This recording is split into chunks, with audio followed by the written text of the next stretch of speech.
A man is like a two-story house. The first floor is equipped with an entrance and a living room. On the second floor is every family member's room. They enjoy listening to music and reading books. On the first underground floor is the ruin of people's memories. The room filled with darkness is the second underground floor. How deep is it? Nobody knows. Going down to the first underground floor, people can write novels and music.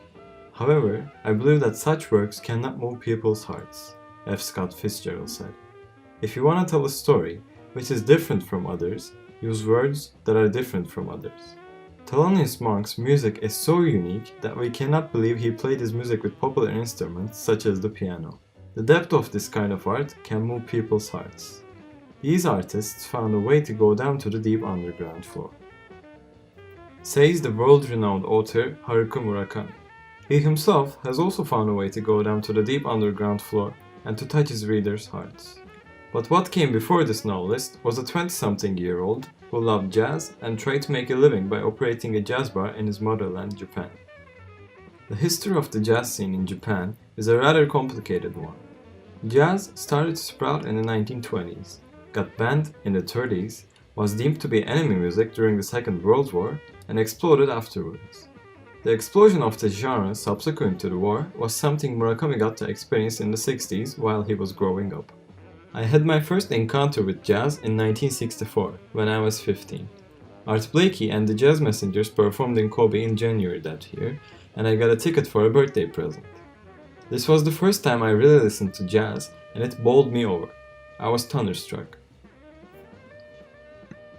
His love for music drove him to rebel against the path his parents had drawn for him. Instead of starting to work in Mitsubishi as they had intended, he married in his 20s and opened the aforementioned jazz bar named after his cat, Peter Cat. He has stated many times that his intent was not to become a novelist at that point, but the countless days and nights listening to his vinyl collection got him thinking. Something like my own music was swirling around in a rich, strong surge. I wonder if it might be possible for me to transfer that music into writing. That was how my style got started, he says. I closed my own jazz bar so I could be a man who can write novels as I like. I was pleased about that. This pleasure was connected to the pleasure of writing. Luckily, he was good, very good actually at writing. So good that he could close the debt he had got himself into with the jazz bar. If you read my novels, then you may feel, I have the same experience as this narrative, or I have the same idea as this novel. It means that your narrative and mine sympathize, concord, and resonate together. Such happenings produce networks of people's souls and make narratives deeper, more relative. I think that this is the same with music, don't you? Excellent music moves our hearts.